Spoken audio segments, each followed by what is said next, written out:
جب رمضان کا مہینہ شروع ہوتا ہے تو جنت کے تمام دروازے کھول دیے جاتے ہیں، تمام دروازے جنت کے کھول دیے جاتے ہیں، جہنم کے تمام دروازے بند کر دیے جاتے ہیں، آسمان کے تمام دروازے کھول دیے جاتے ہیں۔ جب رمضان کا مہینہ آتا ہے تو مومنین کا رزق بڑھا دیا جاتا ہے۔ جب رمضان کا مہینہ آتا ہے تو شیطانوں کو جو ہے زنجیروں میں جکڑ لیا جاتا ہے، قید کر لیا جاتا ہے۔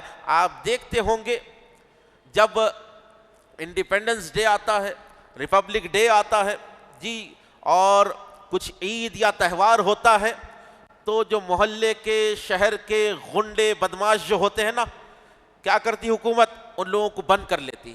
کئی کو بند کرتی؟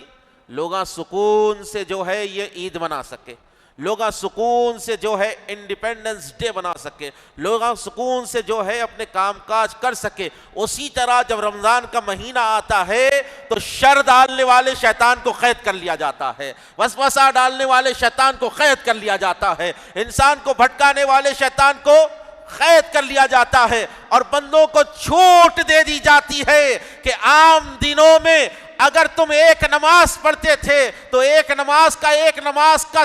فرض کا ثواب دیا جاتا تھا، لیکن اس ماہ مبارک میں اگر تم ایک نماز فرض پڑھو گے تو تم کو 70 فرض پڑھنے کا ثواب عطا کیا جائے گا۔ رمضان میں اگر تم نفل پڑھو گے، 2 رکعت نفل اگر تم رمضان میں پڑھ رہے ہو تو عام دنوں میں 2 رکعت فرض پڑھنے کا ثواب عطا کیا جاتا ہے۔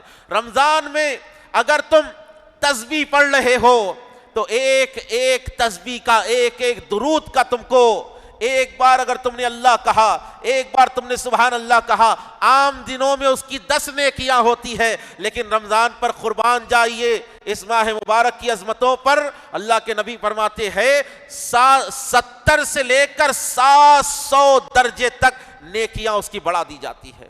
یعنی ایک بار سبحان اللہ کہا تو 700 سبحان اللہ بلکہ اس سے زیادہ کا ثواب اللہ تعالیٰ بندے کو عطا فرماتا ہے۔ تو یہ ماہ مبارک کیا ہے؟ اپنے تزکیے کا مہینہ ہے۔ یہ رمضان کا مہینہ کیا ہے؟ اپنی روح کو پاک کرنے کا مہینہ ہے۔